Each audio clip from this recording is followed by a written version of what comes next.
Welcome back to Ward 9 Legacy Podcast with John William Wade and myself, Leanne McLeod. Today we're going to talk about not just your thoughts on Nenshi, but spending at City Hall right now. Well, I think before you really understand the spending, I think you're going to see, like recently we just found out that for the last 4 years, they've had $30 million a year of overtime spent on overtime for salaries of people who work from City Hall. Now, what is a little bit disturbing about that as well is not just the total dollar amount, but that 98.5% of that spending has gone for about 1.5% of the people who work there. So when you see, and having been in business myself and also worked with many business owners, when you see issues like that, that tends to be a management issue. It's not the individual staff member that's done anything wrong. They're called into work. So we clearly have some issues of management. The results speak for themselves. So we need to have a look at that, because $30 million a year is quite a bit. Will you ever get it down to zero? Probably not. But is 30 million probably too much?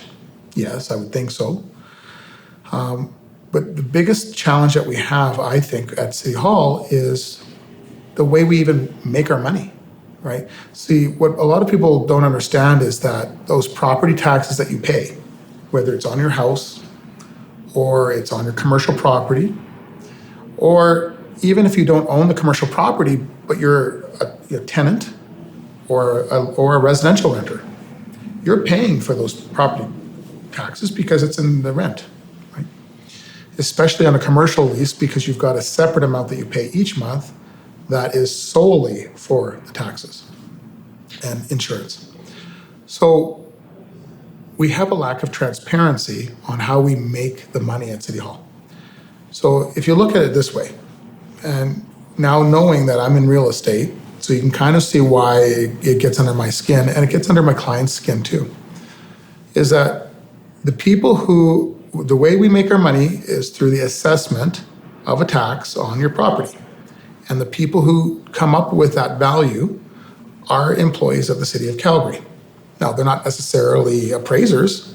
They're people who work for the City of Calgary, and eventually they may have been in other departments and came over to this department. It's just part of their career, right?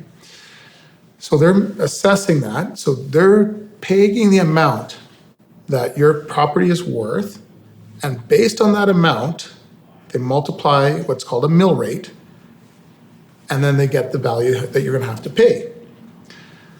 So in real estate, we don't get to assess our own properties and make the value. Banks will get an independent appraiser who has a license to do so. So we have this issue here where the City of Calgary employees are determining the value of your property. Okay, so that's number one. There's two more things, because there's a total of three things that we need to fix with that. So number two is, once they have determined the value, you are allowed to appeal your property tax. And most people don't really realize that they can. And if they do realize that they can, they sometimes think, it's just not worth it. Or I don't know if I'm going to win, so why do it? Because it costs money to do it. And so the City of Calgary knows that a vast majority of people will not appeal their tax. It's actually gone up quite a bit in the past couple of years, has it not? It's over doubled in the last 10 years, 10, 14 years. It's over doubled. And I'm not clear as to whether or not we've gotten double the service. So we've over doubled the amount of money that we're paying, and yet not double the service. So again, it comes down to transparency. We don't, most people in Calgary don't really know what their money is going towards. There's several in-camera meetings. We've had a record number of in-camera meetings with the current city council that we have. And in camera, what that means is that they go off the record. So they'll turn off all the documentation and the cameras and the mics, and they go and talk privately. Now, sometimes you need to have that ability, but when you're having a record amount of that happening, again, at the very least, the optics are not good. Well, it was like you said in the beginning when we started this that you're supposed to be working for us. We're not working for you, right? Well, that's what I learned in political science at University of Calgary is democracy is where the people vote. And maybe that makes me sound idealistic. I don't know. But I really believe that we can get back to that, where the councillors are now accountable to the electorate because they're employed as such. So what you're saying is that your goals for Ward 9 is to set up a better form of communication with the businesses and the people that surround that area, Yes. as well as City Hall. And also clean up the whole process of how we collect the taxes in the first place. I mean, we have companies who are fighting, they're appealing on an annual basis. In fact, they even have people on retainer who are professionals at this. So every single year, they call and they say, okay, time to appeal. So they're spending their time, their energy, and their money appealing the city every single year. And some of these businesses win every single year. But then you got to start to ask yourself, if you have to appeal every year and you win, was that number even a real number to begin with? And when that happens, when the way that we collect our money, and this is why it's so important, is because when you collect your money and it's not deemed to be legitimate or it looks kind of sketchy, then everything that money purchases people start to think, maybe that's sketchy too. And so once that trust is broken, you're done. It's just like any relationship. So here's the thing. During COVID, a lot of people have lost their businesses because landlords weren't willing to work with them. So, going forward, we're still in this position, right? So what are your thoughts on helping those landlords in your ward? So like between the relationship between the landlord and the business owners that are losing their shirt because they can't afford to employ. Well, some of the issue is beautification of the area, right? So there are some places in Ward 9, unfortunately, that have gotten a little bit run down. And so some of those landlords, they have a tenant in there who's relying on that landlord to keep the building up, right? But the landlord sometimes doesn't, and they get a benefit. See, there's a benefit to that landlord by not doing the work, because what happens is they pay less tax. See, if you have a bad property, it's worth less. So why would you improve it? And so we've taken away the motivation of these landlords and business owners to really beautify their place, because conversely, if they do fix up their building, I was in a really nice building over on 9th Avenue. I won't say which building that was. I won't, because I know that he is very upset with the system. Yeah. But when he and I chatted, he said to me, he said, well, tell me one thing that would grab my attention about what you know versus the person who's in there now. Because I know that person who's in there now. I said, well, the biggest thing is that the way that your money, I looked around, I said, is this your building? This is your building, right? Not just your business, but it's your building. He goes, yes. And he was very proud, and he should be. It's a beautiful building. And I said, it must really suck to have a nice building and get slapped by the city for that. Yeah, I don't understand that. I think if you upgrade and you beautify something, there should be a bit of a break, don't you? It kind of seems like the opposite. I totally agree. I think that there should be incentives for people who do that, because when you do that, your business tends to go up. Yeah. But see, if you start really hammering them on taxes because now the value is up. Nobody wants to do anything. Well, some people still will. Yeah. But it takes away some of that motivation. We should be saying thank you, because next door will be another building that rides that person's coattails. And it's kind of like the concept of the broken window, right? You see this old building and the window gets broken. And when that window gets broken, then suddenly you see some graffiti. And then it progresses, and maybe some people start, squatting in there. And eventually, you've now used all the different social services.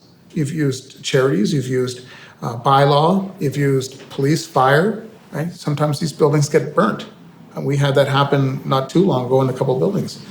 So when you have that, because the buildings run down, they're costing our city more and they're paying less. Think about that.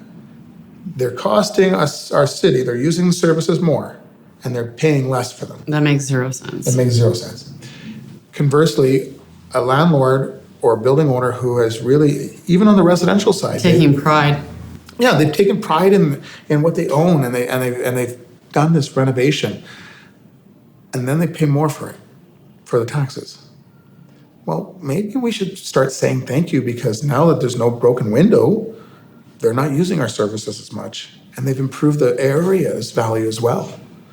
And so that's why we need to start reevaluating, which is crazy, because if someone gave you, even if you look at in your own life, someone gives you a Christmas gift and you don't say thank you, what's wrong with you, right?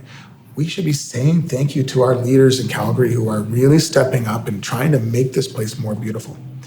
And Well, we used to be like one of the top, in the top 10 countries in the world? oh, you mean the city for City of Calgary ranking? Yeah, we've been higher than that. We were fourth, Yeah. right? And it wasn't that long ago. No. And we can get there again. Yeah. See, so that's why I want people to understand when they hear me, because sometimes people they'll say, "Oh, he said something negative." I just believe that if you have the ostrich effect, you stick your head in the sand, your butt's still up. I could take that to a whole new level, and we won't. But yes, I totally agree with you on You get a that. spanking on that, right? So I look at it and I go, okay, this is what it is, and that's okay. And if you don't like what it is, then you formulate a plan to change it, and you just start working with it. But you have to know where you're starting. You can't ignore what the situation is. But again, it's so important that we have transparency.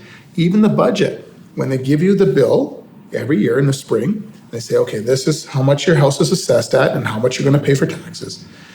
Basically, they're making an ask for money. But they don't include with it the budget and what they intend to spend your money on. I was going to say, or why? Well, and in my world in real estate, if you had a contractor who said, I'm going to do this work on your building, but I'm not going to tell you, I just need this much money, and I'm not going to tell you what I'm going to do and when I'm going to do it, I wouldn't hire them. But that's what we're doing in City Hall. Yeah. Right?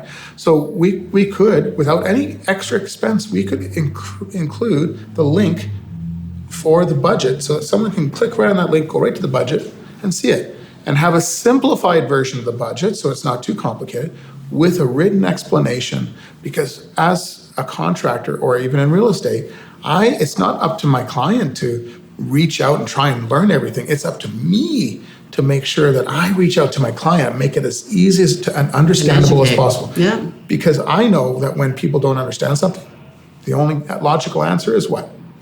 No. That's why it's a time for change. Well, I look really forward to the future and the podcast with you and what you're going to do with Ward 9. And thanks for joining me again today. Well, I appreciate you talking with me. I really do. I always look forward to it. I'm very excited for you. Thank you for joining us. Thank you.